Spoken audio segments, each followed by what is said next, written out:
Payg'ambarimiz alayhissalom aytdilar: "Man qala bismillahillazi la yadurru ma'asmihi shay'un fil ardi va la fis samai va huwas samiul alim" deb aytsa, 3 marrat, 3 marta aytsa,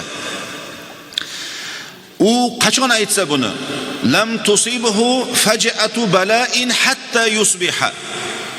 Agarda banda shuni, mana shu duoni kech kirganda aytadigan bo'lsa, to ertalabgacha bo'ladigan balolardan, to'satdan keladigan balolardan omonda bo'lar ekan.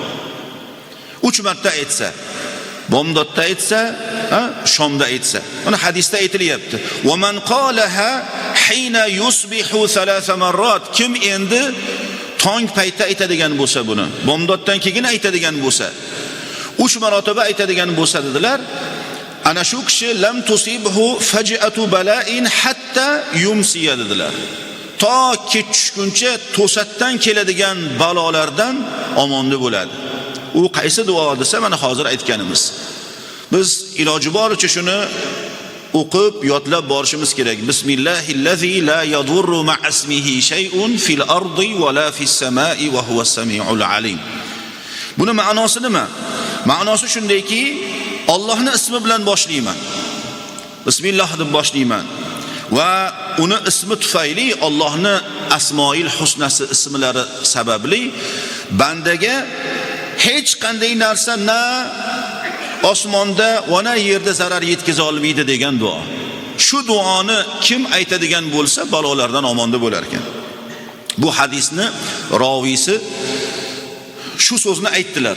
Odamlar yig'ilganda aytib bergan ekanlar shuni. Oradan vaqt o'tdi. U kishini bir tomonlari falaj bo'lib qoldi. Ya'ni insult bo'lib qoldilar.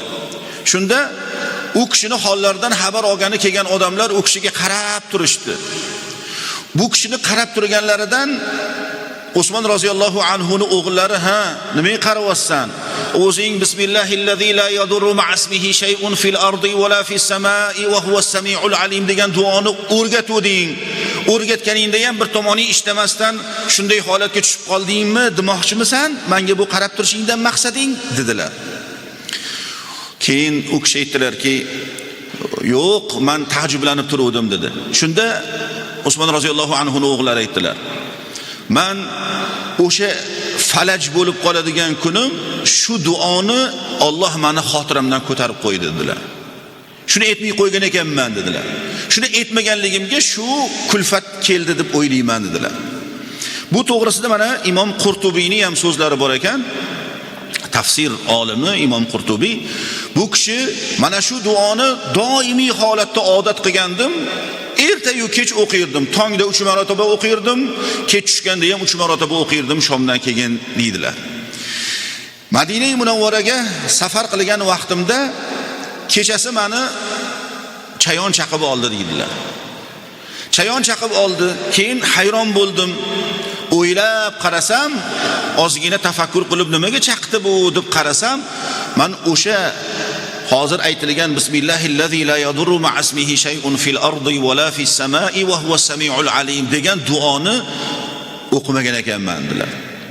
Demakki birodarlar, agarda biz mana shu duoni o'qib yuradigan bo'lsak, to'satdan keladigan o'limlar, turli xil balolardan ham Alloh subhanahu va taolo bizni omonlikda saqlaydi. Bu ixlos bilan bo'lishi kerak.